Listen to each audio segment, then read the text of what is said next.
Tá, iniciou a gravação. E agora eu vou botar os slides.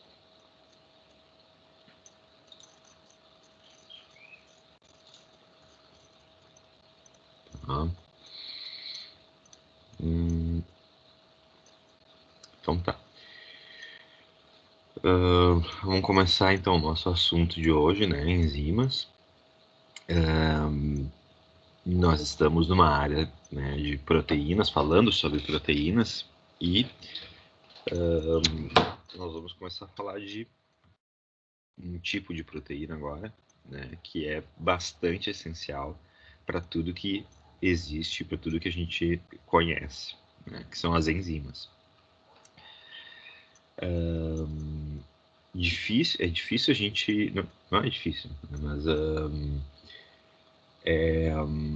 nunca é demais a gente falar da importância das enzimas, né, para não tem como a gente dizer assim, em poucas palavras, assim, ou fazer as pessoas entender da importância das enzimas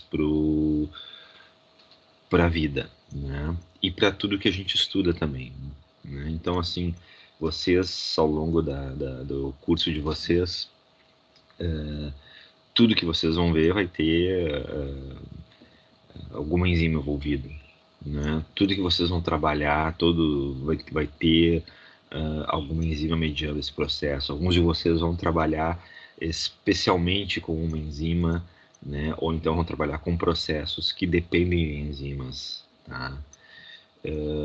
Então, para tentar colocar assim a importância das enzimas em poucas palavras, né? Para a vida como a gente conhece, né? A gente pode elencar várias condições necessárias assim para a vida acontecer. A gente discute, até a gente discutiu um pouco dessas condições lá na primeira aula antes da pandemia, mas assim não tem como a gente ter a vida da maneira que a gente conhece sem que essas coisas vivas tenham capacidade de autorreplicação, né, ou seja, de fazer cópias de si mesmo,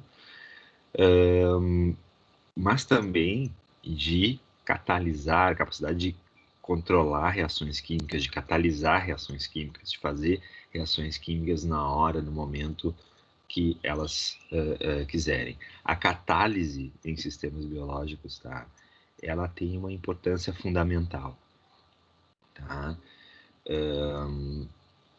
Assim, então nós vamos começar falando um pouco sobre isso, um pouco sobre reações químicas e catálise, né? Então eu trago sempre nessa aula esse exemplo aqui da sacarose, a conversão da sacarose em CO2 e água. Tá? A sacarose é isso aqui, tá? Esse disacarídeo é uma molécula de glicose ligada a uma molécula de frutose. É o nosso açúcar comum, tá? O açúcar união, o açúcar de cozinha. A reação da conversão da sacarose, ou a completa oxidação da sacarose em CO2 e água, tá? É uma reação exergônica, altamente exergônica, tá? O ΔG dela, tá, é menos 5.635 kJ por mol. Isso aqui é uma quantidade enorme de energia. Tá? Então, assim, o que, que significa? Relembrando, né, o que, que significa dizer isso aqui? Tá? Acho que a gente falou isso aqui também lá na primeira aula, né, ainda antes desse caos aí da pandemia, um pouco sobre ΔG, reação endergônica e exergônica, tá? Mas vamos só relembrar, a reação endergônica são aquelas reações que precisam de energia para acontecer. E a gente comparou com isso aqui, com o trabalho de levantar um, um bloco, né, de metal aqui para cima desse pico aqui, né? Então é a mesma coisa, mesmo raciocínio, né? Se eu quiser pegar esse negócio e botar aqui para cima, eu vou ter que aplicar força, né? Eu vou ter que botar uma força. Então, é, e eu tenho como calcular a variação de energia, essa força que eu coloco aqui, né? em termos de energia livre, em termos de energia potencial. Energia livre não, energia livre é o ΔG de verdade. É o que a gente está, é nas moléculas que é o que a gente está tentando entender. Mas aqui em termos de energia potencial, energia cinética, né? Então, eu preciso realizar trabalho para esse troço vir aqui para cima, né? E se comparando, a variação de energia aqui ela vai ser positiva, vai ser maior que zero, porque é uma energia que eu preciso colocar. Então, reações endergônicas são reações que necessitam de energia para acontecer. Tá? São reações que elas não acontecem espontaneamente. Se eu botar esse negócio aqui e não fizer nada, ele não vai subir espontaneamente, tá? Agora, as reações com ΔG negativo, ou reações exoergônicas, ou exergônicas direto, tá? São reações que liberam energia, e por isso elas têm um ΔG menor que zero. Tá? Por isso a convenção é que ela é negativo, porque essa energia vai ser liberada. Aqui, nesse exemplo, vai ser liberação de energia potencial. Se eu botar esse bloco aqui em cima, tá? E ele vai, né? Ele vai cair por causa do que a energia potencial vai ser convertida em energia cinética. Né? Isso aí todo mundo consegue entender.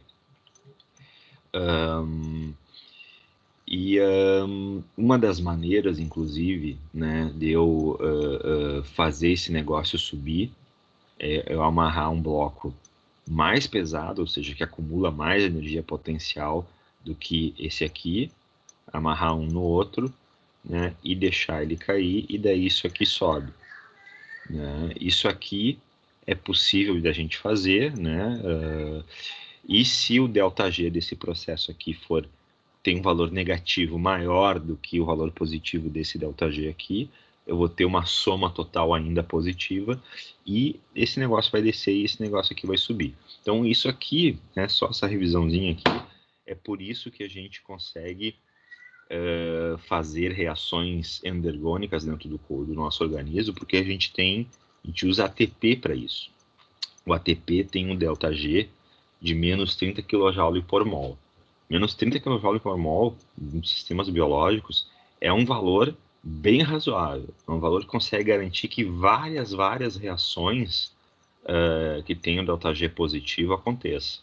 Então a gente acopla algumas reações, por exemplo, a fosforilação da glicose, que é o primeiro passo lá da glicólise. Tá? Eu pego glicose e fosfato, né, um desses fosfatos aqui, e boto na glicose. Essa reação tem um ΔG positivo. É uma reação, ela é ruim de acontecer, só que não é assim do jeito que eu falei, pegar a glicose e botar um PI. Né?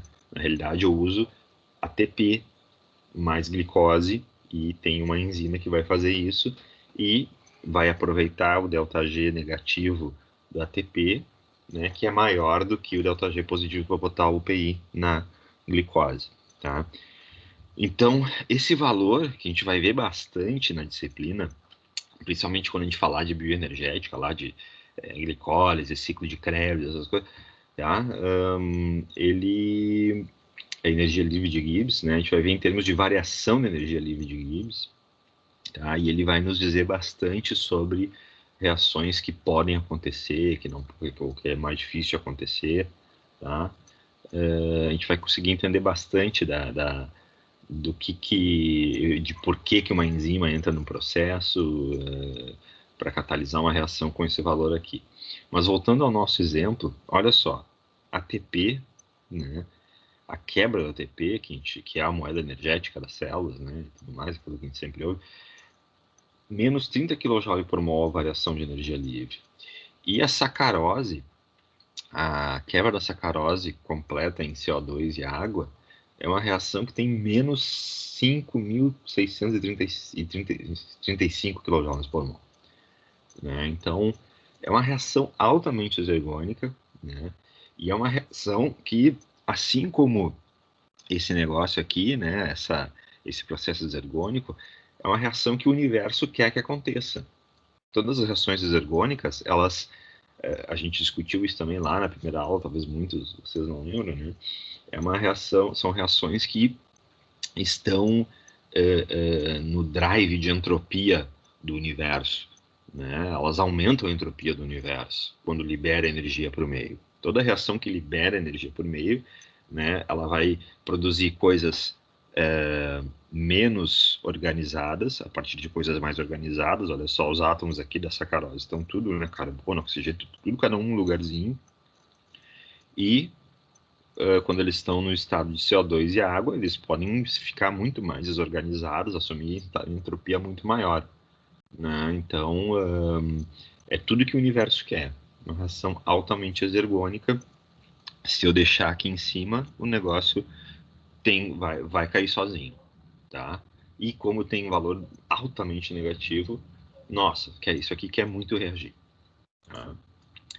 Então, a primeira pergunta que eu faço para vocês, né, que eu quero que vocês comecem a responder é: por que então, diabos, que o açúcar que a gente compra não está se transformando em CO2 e água o tempo todo?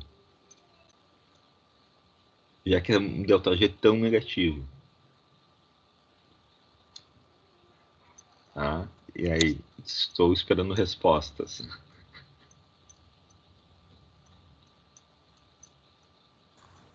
Eu lembro que nosso professor de Química Geral, ele sempre comentava que pode ser termodinamicamente favorável, mas a cinética da reação é muito lenta.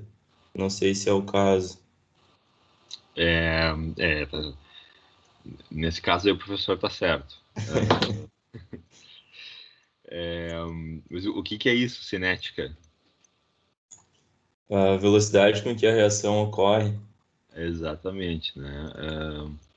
Então, peraí, deixa eu me... Só me atrapalhei aqui na...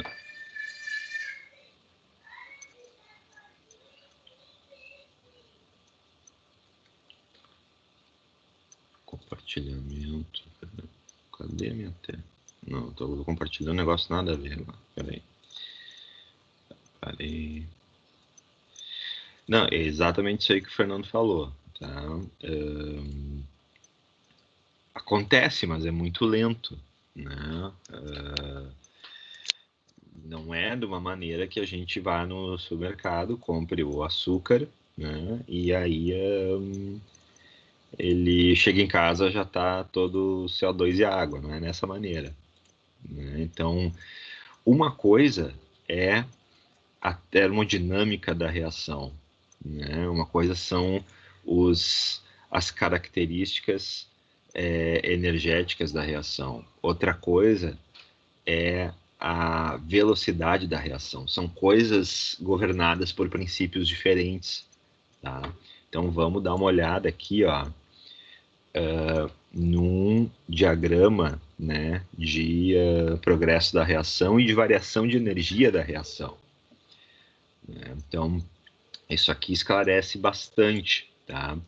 As reações químicas, elas podem ser descritas por um diagrama energético em relação à variação no estado de energia livre durante os seus diferentes estágios, tá?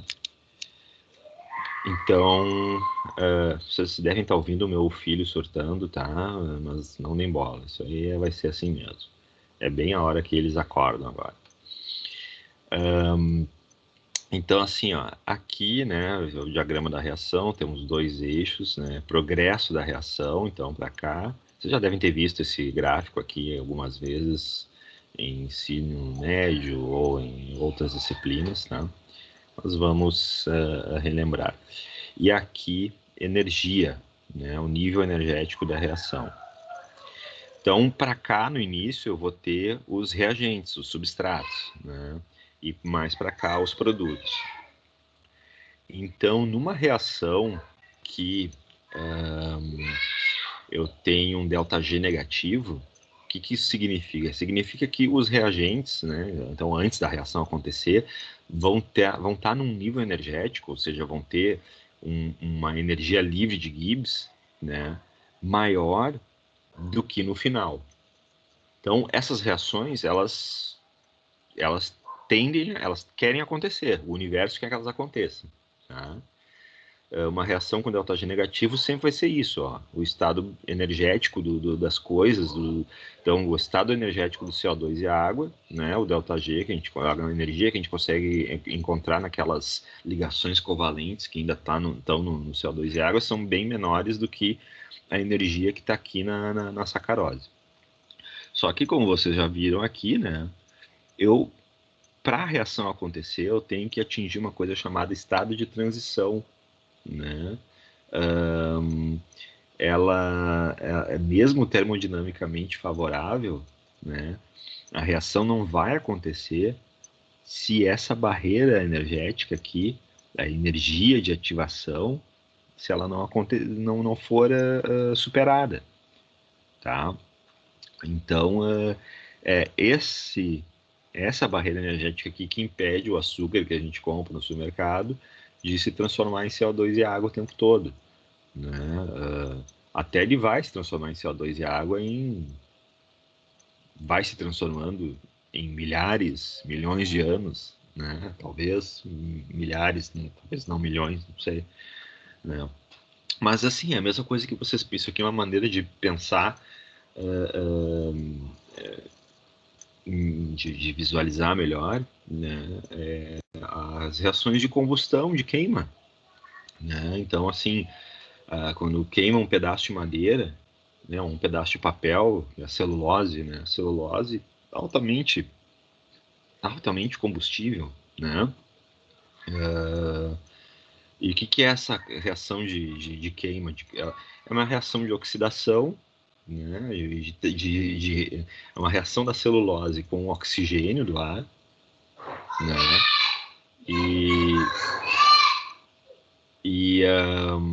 Onde eu vou liberando CO2, água também, né? E outras coisas ali que estão junto naquele papel ali, mas, né, porque nunca é celulose pura, falei em queimar papel, né, não celulose pura. Só que essa queima não acontece. O que eu preciso? Eu preciso de um catalisador, né? E no caso do catalisador dessa queima vai ser o calor, né? O calor de uma chama mesmo. Se eu pegar uma chama, né, um isqueiro e aproximar do papel, aí que ele vai começar a pegar fogo. E a reação vai ser rápida, né? Então, quando eu estou esquentando, eu estou aumentando o nível energético das coisas, estou fazendo o estado de transição, né, que é colocando um fator externo onde as ligações químicas das moléculas que têm que reagir vão ser posicionadas de maneira a reagir, tá? Isso é um conceito importante, assim, de entender. Por que as reações químicas que tem tudo para acontecer do ponto de vista energético não acontece? E o que é essa energia de ativação? Essa energia de ativação é a energia necessária para eu pegar aquela parte da molécula específica que tem aqueles átomos, um átomo lá que tem a capacidade de fazer um ataque nucleofílico ser posicionado da maneira correta com o outro átomo ou outra ligação que pode ser atacada, né? Isso nem sempre acontece. Então, se eu pegar e aproximar aquilo lá, aí eu vou ter o estado de transição, né? Vou ter aquela primeira molécula, aquelas primeiras ligações sendo comprimidas ou se rompendo, ou os primeiros elétrons sendo trocados, tá?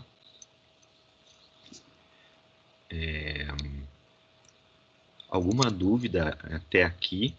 Alguém quer fazer alguma pergunta sobre o que foi falado até aqui? É muito importante que vocês entendam tudo que eu estou falando, tá? Professor, eu fiquei com uma dúvida, porque mesmo que a reação for termodinamicamente favorável, ela ainda depende da energia de ativação para acontecer. É exatamente isso que eu estou falando. Tá. Uhum. Tá? Ela sempre vai depender de quanto é essa energia de ativação. Tá? Uhum. Deixa eu botar aqui.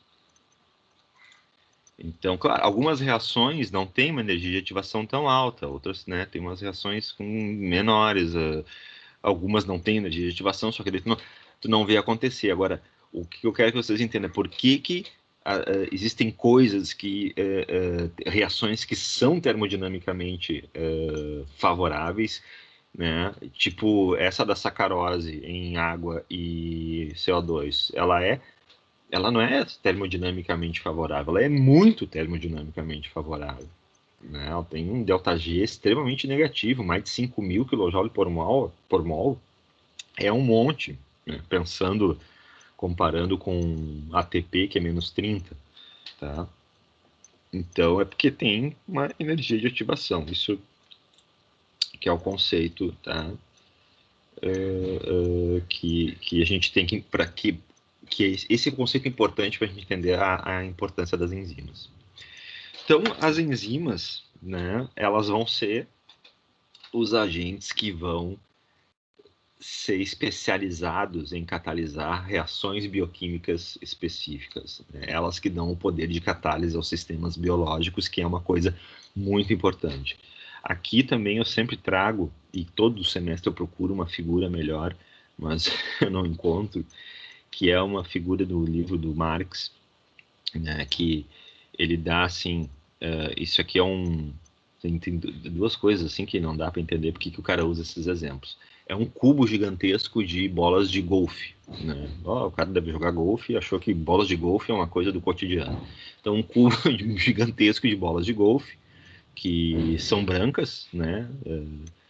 E ele até botou aqui as medidas em 8 pés por 12 pés por 12 pés, porque pés é uma coisa também que é super do cotidiano de todo mundo, né? Todo mundo que usa sistema métrico, menos lá a porra do país dele. E aí ele colocou lá no livro uma reação imaginária, né, onde as bolas se tornam azuis, tá?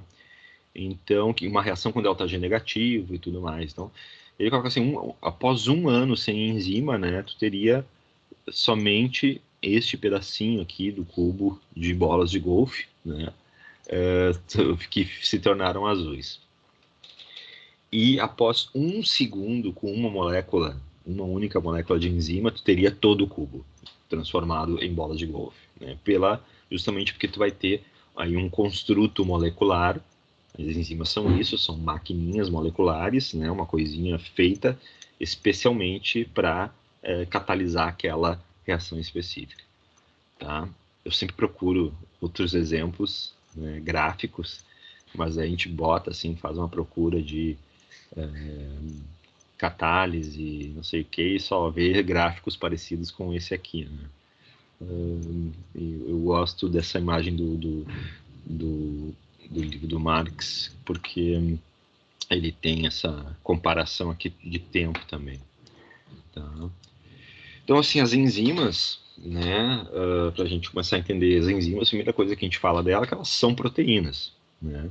E eu já comecei falando uma mentira, né? As enzimas são proteínas. A gente fala que enzimas são proteínas para fins didáticos, mas nem todas as enzimas são proteínas, tá? Aliás, é muito possível, hoje em dia é aceito, né, que as primeiras enzimas não eram proteínas. As primeiras enzimas na nossa história evolutiva foram RNAs, né? Nós temos ainda RNAs catalíticos nas nossas células, né? Então, além de muitos pequenos RNAs que fazem catálise, que estão sendo descritos e vocês podem encontrar, inclusive, em alguns livros didáticos. O grande exemplo de RNA catalítico é o sítio de ligação peptídica do ribossomo, né? O ribossomo é um grande RNAzão catalítico. Ele não precisa nenhuma proteína, né, para fazer a ligação peptídica, né? O ribossomo consegue ler o RNA mensageiro e se ligar no RNA transportador que está ligado aos aminoácidos e fazer a catálise da ligação peptídica sem auxílio de nenhuma proteína. Tá? Esse é uma das maiores evidências que nós temos que os ribossomos, o RNA, né, os RNAs foram os primeiros, as primeiras enzimas no mundo, né, porque as proteínas hoje são feitas por uma enzima de RNA, tá? Mas, então assim, tirado esse dado, né, nós temos que pensar, assim, para fins didáticos aqui, que as enzimas são proteínas, né? Por quê? Porque para entender enzimas, a gente tem que entender todas as coisas que acontecem com as proteínas que vocês aprenderam até agora. Ou seja, as enzimas, assim como as proteínas, elas são sujeitas à desnaturação e às consequências da desnaturação e as coisas que desnaturam, né? Então, o pH, mudança no pH, mudança na temperatura, né? Essas coisas todas. Tá, eu vi por acaso aqui, mas tentem no chat, mas tentem interromper, né? O André aqui perguntou se ribossomos não eram um agregado de proteínas e RNA ribossômico. Sim, o ribossomo tem umas proteínazinhas. Isso aqui não é um ribossomo, né? Mas o ribossomo tem umas proteínazinhas, uns peptídeos em volta dele, né? Agregados que ajudam na sua estrutura, mas são bem é quase enfeite, tá, André? Na realidade, assim, se a gente pegar o ribossomo, o resto do ribossomo é RNA ribossômico, a estrutura dele, o sítio ativo dele, onde ele faz a síntese proteica, é toda RNA ribossômico. Se você pegar ribossomos isolados, né, e fizer um tratamento com proteases, com enzimas que vão remover essas partes proteicas, o ribossomo continua lá inteiro e ele continua sendo capaz de fazer a síntese proteica, tá? Então, essas proteínas que tem no ribossomo são acessórias, assim, né? Não se tem bem claro, assim, papel. Deve ser um papel, assim, de ajudar a manter a estrutura, um papel acessório, tá? Mas tem, sim, essas proteínas no ribossomo, mas ele consegue fazer a síntese proteica mesmo sem essas proteínas, tá?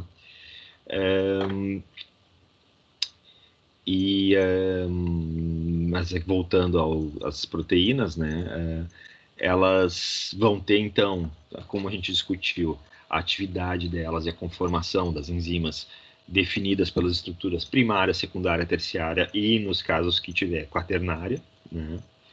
Elas vão estar associadas, e aí elas têm uma grande vantagem, né? Alguém pode até perguntar, porra, mas se os RNAs conseguiam fazer catálise, né? Por que a gente tem proteínas que fazem isso hoje? Elas têm grandes vantagens de se associar às proteínas com diversos cofatores, né? Que vão ser, por exemplo, íons inorgânicos, né? E coenzimas. A gente viu um exemplo que não é uma proteína, desculpa, que não é uma enzima, mas é uma proteína de transporte de oxigênio, né, a hemoglobina, que se associa com coenzima para se ligar ao oxigênio. Mas a gente vai ver enzimas que fazem a ligação, inclusive com o grupamento M, né, também, para se ligar com ferro ou com cobre, né, e catalisar reações específicas. Tá? Opa, passei aqui. Então, né, por que são tão importantes? Porque as transformações químicas, né, no ambiente celular são lentas e tem que ser lentas, né? Eu não tenho que ter um ambiente quimicamente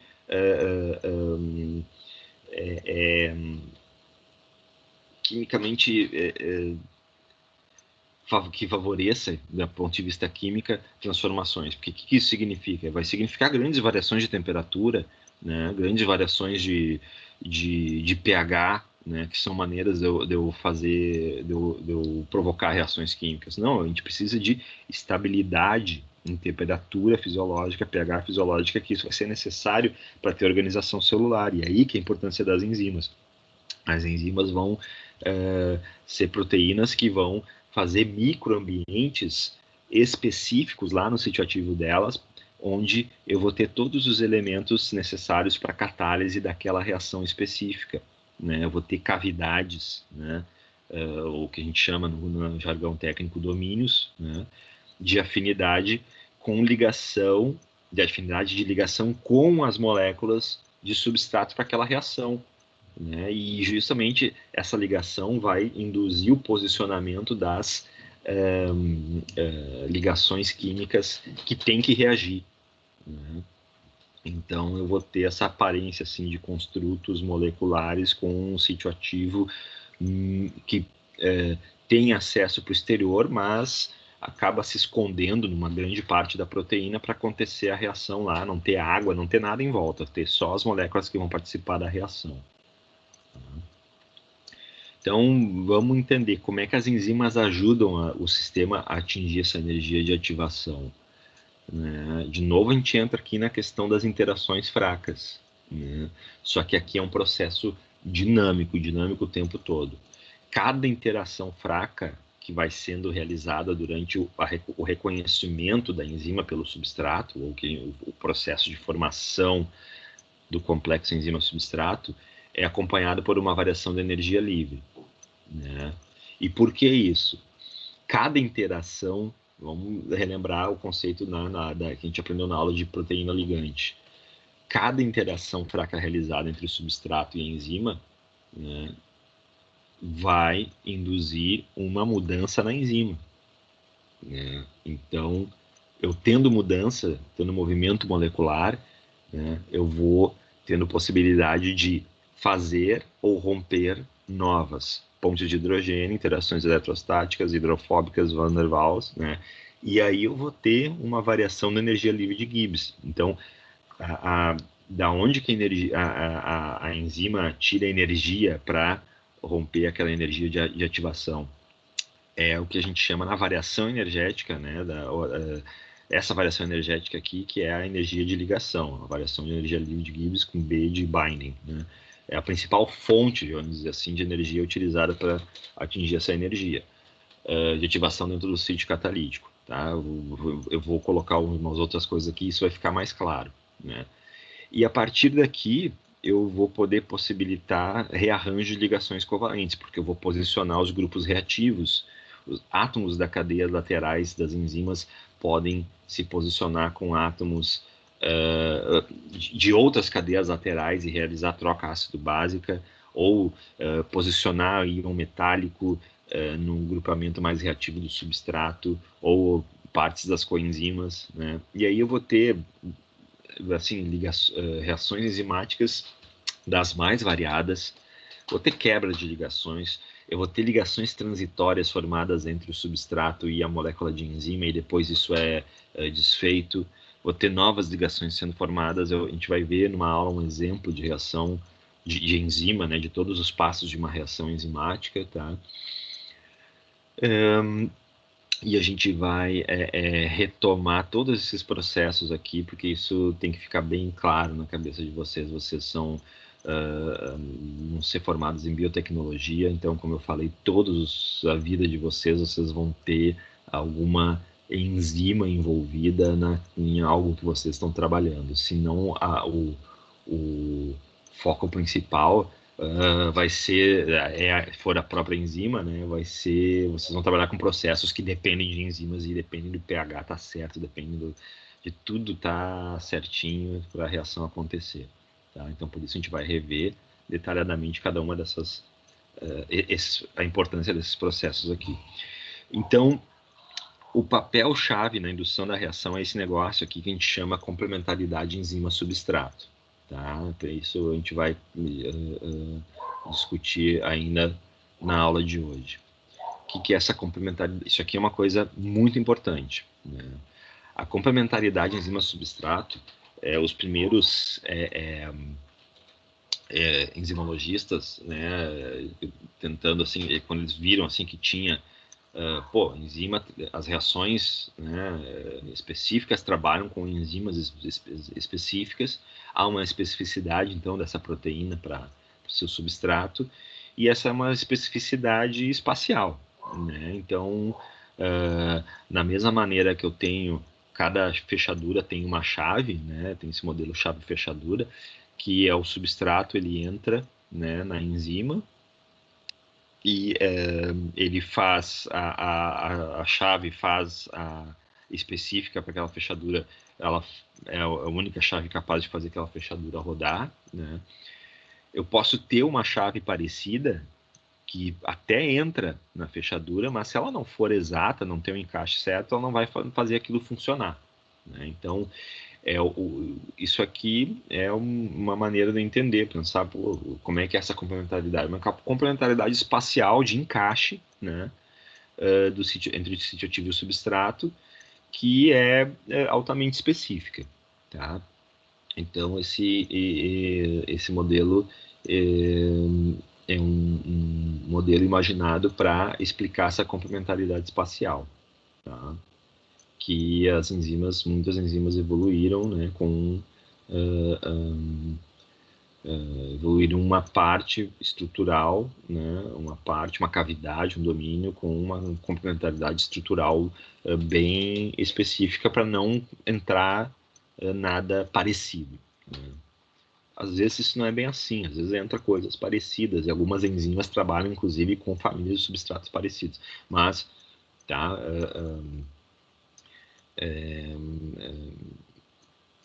como eu falei, né, a gente fala aqui algumas generalizações, usa alguns modelos, né, mas depois, quando a gente vai ver a realidade, a gente tem sempre alguns casos que, se vocês lembrarem da aula, assim, mas o professor não falou que eram de um jeito, mas para todos os efeitos, porque a gente está aprendendo aqui, tá, o substrato encaixa na enzima que nem uma chave. Mas assim, tanto que não é bem assim, que existem outros modelos, né? Tem um modelo de complementaridade enzima-substrato que é o modelo encaixe induzido, né? O modelo de encaixe induzido, ou induced fit, ele é um modelo que ele explica a catálise, explica melhor a catálise, né? A gente vai inclusive discutir a contradição desse modelo aqui usando esse, tá? Então, o que acontece na realidade, né? Tem uma enzima aqui meio tosca, tá? A maior parte dos modelos de enzimas e substratos, assim, gráficos são toscos, porque eles vão focar no que a gente tem que entender melhor, tá? Mas tem aqui enzima, tem um sítio ativo e tem até um cofator aqui no sítio ativo. E o sítio ativo seria essa parte aqui que está em azul. E aqui é o substrato, tá? E nesse modelo aqui, o substrato ele tem que ser quebrado. Então, a interação com o substrato, aquela ligação, né? E ela vai... Então, vamos lembrar, né? Tudo que liga numa proteína induz mudança de conformação, tá? Então, as primeiras interações do substrato no sítio de ligação da enzima, no sítio ativo, né? Estou fazendo aqui algumas interações, né? São esses riscos pretos aqui. Elas vão induzir nas enzimas, essas primeiras interações induzem mudança de conformação na enzima, mas essa mudança de conformação, ela aumenta, é uma mudança que vai aumentando a complementaridade da enzima pelo substrato. Por isso que esse modelo é chamado de encaixe induzido. O próprio substrato, ele encaixa, sim, ele tem uma especificidade de encaixe na enzima, mas à medida que ele vai ligando, ele vai induzindo a enzima a mudar, né, de conformação e encaixar de maneira ainda melhor, tá? Só que esse encaixe, essas interações complementares que são induzidas pela mudança de conformação, não são interações que vão fazer simplesmente se encaixar. São interações novas que vão induzir a formação do estado de transição.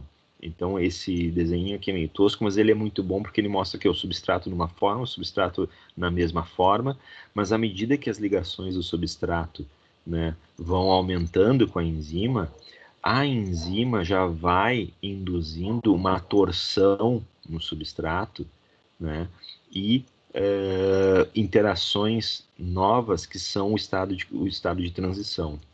O estado de transição, se a gente pensar na interação enzima-substrato, vai ser aquele momento, pouquinho antes da reação, onde eu vou ter a maior tensão molecular. As ligações covalentes vão estar no seu estado de maior tensão, no sentido de estar sendo mais puxadas ou mais comprimidas pela interação com a enzima. Tá? É um momento que eu vou ter o maior número de interações com a enzima também. Né? E é um estado que eu preciso de muita energia para manter ele. Então, o que vai acontecer? Vai acontecer a formação dos produtos. Tá? Então, aqui eu vou ver que cada um dessas partes aqui, a enzima está diferente porque foi tendo o encaixe da enzima pelo substrato foi mudando conforme conforme o substrato foi ligando na enzima. Tá? Aí, no final, eu tenho os produtos e a enzima voltou para a conformação original. Certo? Então, eu tenho o modelo do encaixe, o modelo do chave-fechadura para explicar a complementaridade e o modelo do encaixe induzido que explica não só complementaridade, mas também esse dinamismo da enzima e a indução do estado de transição. Certo? Aqui um exemplo real, né? A enzima hexocinase, que é a enzima que catalisa a fosforilação da glicose. Né? Aqui mostra a enzima quando ela se liga na molécula de ela tem uma cavidade aqui, né? Parece um grampo ou uma coisa assim, e a glicose entra aqui. Né? E quando entra, ela fecha. Né? E daí, aqui não está mostrando onde é que está o ATP também, ela vai, na realidade, pegar a glicose, pegar o ATP e fechar e fazer as coisas reagir do jeito que tem que reagir. Tá? E daí vai o fosfato inorgânico do ATP vai parar na glicose e ela vai liberar ADP e glicose fosforilada. Para a gente entender melhor essa coisa do estado de transição, tá? Tem um exemplo no capítulo de enzimas do Leininger, né? Que eu usei os desenhos aqui, que eu acho muito bom também. Tá? Então, embora o modelo chave-fechadura explique a complementaridade, ele é pobre para a explicação da eficiência catalítica. E porque a complementaridade absoluta ela vai estabilizar o substrato. Né? Então, olha só, né? Como a gente não pode ter, não pode ter complementaridade absoluta. Então, vamos entender o que é isso. Uma reação química sem enzima. Então, ele no Leininger ele bota essa reação, uma reação compara a reação química a um processo de quebra de uma barra de metal. Então, pensar que o nosso substrato é a barra de metal. Para eu quebrar essa barra de metal, né, eu tenho que fazer uma força, né, para entortar ela até que ela quebre. Essa força que vai fazer ela entortar vai ser a energia de ativação. Tá? E o estado de transição, ou seja, quando eu estiver aqui em cima, vai ser aquele momento, aquele milissegundo antes de quebrar. Tá? É o momento que eu estiver colocando mais força na barra, né, para entortar, é justamente o estado de transição. É assim que a gente pode entender o estado de transição numa reação química. É o momento que eu preciso de mais energia para fazer aquele negócio estar a ponto de reagir. Tá? E a barra partida aqui são os produtos. Né? Então, vamos pensar isso aqui como se fosse uma reação. Eu tenho uma enzima, né, que é capaz de catalisar essa reação. Uma enzima completamente complementar ao substrato, né, nesse caso aqui, o Leininger pensa assim, a enzima, como é que ela vai interagir a enzima no sítio ativo dela, ela vai ter isso está em pontinho vermelho aqui, tá? São grupamentos que são ímãs, né? E daí os ímãs vão interagir com a barra de ferro, só que assim, ó, completamente complementar à forma do substrato, não vou ter reação, eu vou estabilizar o substrato na forma que ele está. Né? Então aqui no meu diagrama, ó, eu vou formar o complexo enzima-substrato de maneira bem estável, e aí eu vou precisar de mais energia ainda para chegar aqui em cima. Antes eu saía daqui, agora eu estou saindo daqui, ó. Não dá. Tá? Então, isso é uma enzima ruim. Tá? A enzima boa é a enzima que a reação química com a enzima vai ser complementar desculpa, vai catalisar uma reação química onde a interação da enzima com o substrato vai ser complementar ao estado de transição. Então aqui, ó, eu tenho a enzima, eu tenho, né, os ímãzinhos ali no sítio ativo, tá? E as primeiras interações da enzima com o substrato, são as interações de ligação que eu estava falando, tá? Vão ser as interações que vão provocar, ó, eu liguei uma coisa na enzima, então isso tem uma consequência na estrutura da enzima, vai mudar a conformação dela. Aí sim, essa mudança de conformação que é provocada por essas primeiras ligações vai induzir novas interações. E essas interações vão ser complementares ao estado de transição, tá? Então é como se fosse um arapuca, assim, uma enzima. Arapuca, não sei onde é que eu tirei essa palavra, tá? Mas vai ser, né, como se fosse, nesse caso aqui, como se fosse não, como é, né? Tem primeiro interações de ligação, de reconhecimento, tudo que liga numa enzima induz mudança de conformação, e no caso da enzima, ela evoluiu para que essa mudança de conformação fosse um estado de complementaridade ao que ela quer fazer que aconteça, ao estado de transição. Aí, pá, quebra. Né?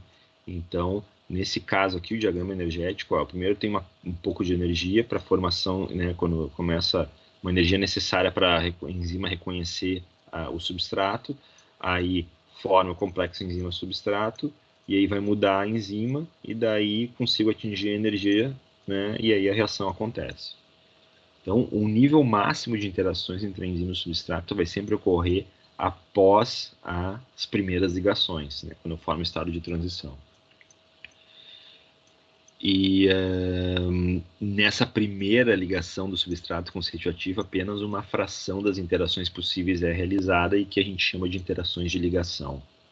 Né? E então, essas interações de ligação que vão induzir mudanças na conformação da enzima, tá? E aí elas forçam a interação dos grupamentos mais distantes da enzima com outras partes reativas do substrato, e é isso que vai fornecer a energia necessária para a formação do estado de transição. Tá? Perguntas?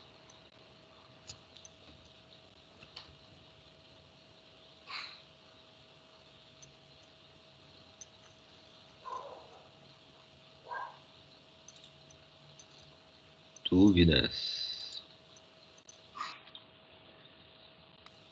Hoje nós vamos ficar aqui, tá?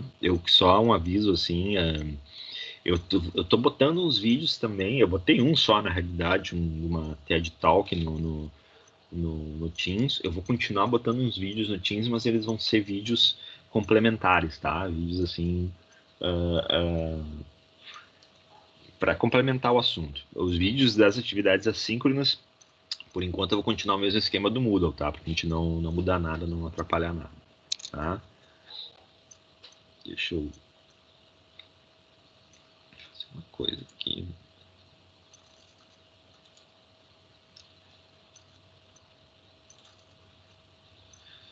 Tá, gente? Então,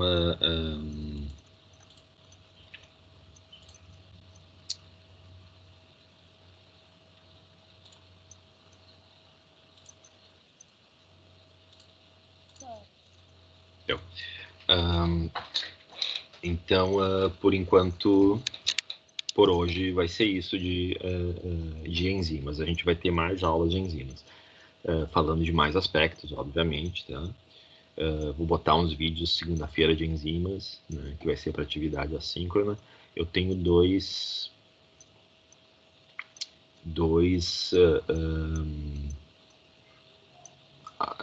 coisas para falar para vocês, fora isso, tá? Mas eu primeiro queria discutir qualquer dúvida sobre o conteúdo que vocês tenham, qualquer pergunta que vocês queiram fazer. Professor, eu queria fazer uma pergunta sobre o questionário dessa semana. Tá?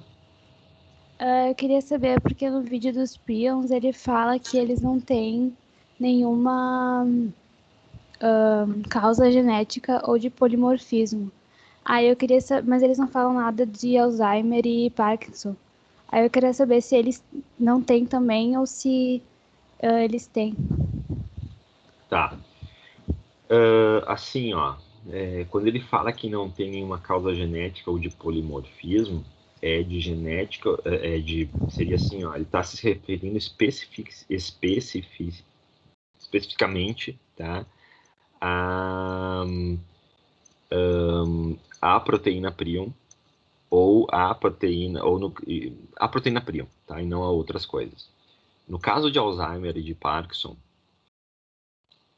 não tem nenhuma que eu conheça, nenhuma causa genética ou polimorfismo daquelas proteínas que estão no vídeo, que são alfa-sinucleína, beta-amiloide e tal. Tá? Não tem assim polimorfismo de tal que aumente, isso não tem. Mas existem polimorfismos associados, né? Existe inclusive na doença de Parkinson tem tipo 1 ou 2% dos casos de Parkinson é o Parkinson familiar, Parkinson genético. Só que as mutações não são nos genes da alfa-sinucleína. São mutações que são em genes de proteínas, uma ELAR, que é o nome da proteína, uma proteína mitocondrial, né, que causa um problema nos mesmos neurônios que são afetados no que a gente falou no Parkinson, nos neurônios dopaminérgicos, e que vai daí causar a agregação da alfa-sinucleína. Tá? Então tem polimorfismo, tem causa genética, mas que são fatores outros que vão fazer com que aquelas proteínas se agreguem. Né? Ah, tá, entendi. Entendeu? Em Alzheimer eu acho que também tem uma coisa assim. Mas daí também eu acho que é para uma forma diferente de Alzheimer. Não é das proteínas que a gente falou. E no prion também. Não é a proteína prion. Apesar de que do prion eu não me lembro de ter assim uma. O prion é uma coisa mais violenta, assim, né? Eu não me lembro de ter um polimorfismo em alguma outra coisa que induza prion. Né? Até a maioria dos casos que a gente vê de prion é contaminação. O que causa o primeiro prion que está contaminando, eu realmente não sei. Né? Mas a maioria dos casos que a gente vê de prion é de contaminação ou de ingesta de proteínas da mesma espécie. Né? Que por algum motivo isso é ruim, isso pode induzir, às vezes não é nem tá induzindo a proteína contaminar, a proteína scrap, né? Mas de tá comendo proteínas da mesma espécie, por algum motivo a interação pode induzir a formação de scrap. Tá bom, obrigada. Só complementando um pouco, não sei se vocês estão me escutando. No caso da esquizofrenia, são pequenos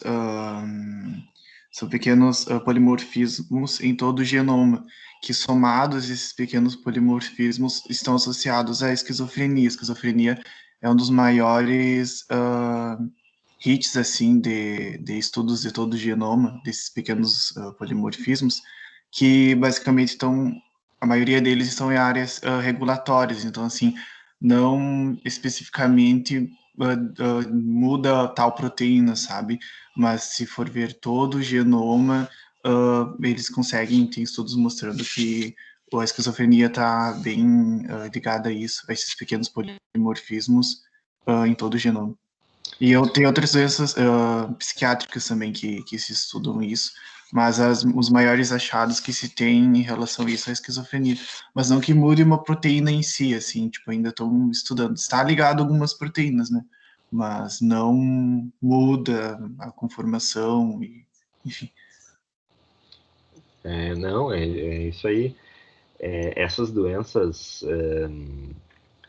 multifatoriais, né, elas estão assim sendo estudadas agora por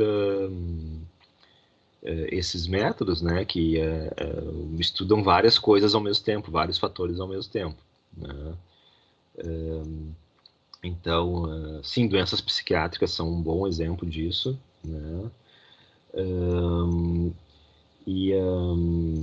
Essa mesma abordagem que tu falaste para esquizofrenia também tem sido usada, né, para depressão, para outras doenças neuropsiquiátricas e mesmo nessas doenças neurodegenerativas, porque apesar da gente encontrar nas doenças neurodegenerativas, né, essas proteínas, a gente acabou falando dessas doenças porque a gente estava falando de desempacotamento, né, de erros de empacotamento, e essas doenças têm esses erros de empacotamento.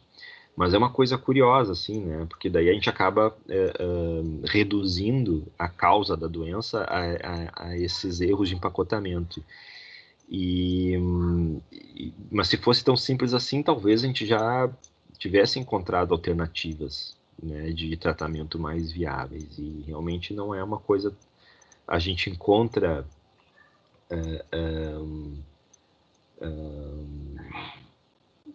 placas amiloides em outras doenças, a gente encontra placas amiloides em pessoas não doentes, às vezes, né?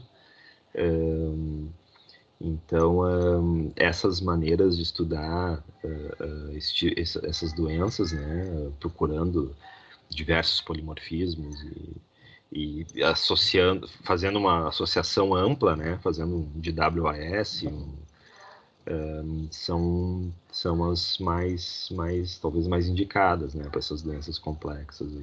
Mas boa colocação aí do Robson.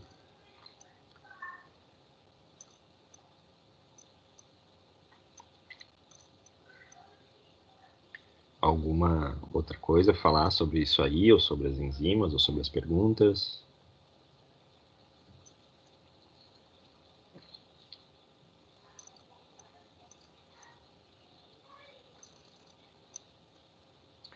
Bom, então, outra coisa que eu ia falar com vocês, né, é dos vídeos, né, então segunda-feira eu vou colocar lá uma outra atividade assíncrona da semana, tá, e provavelmente vídeos já de enzimas.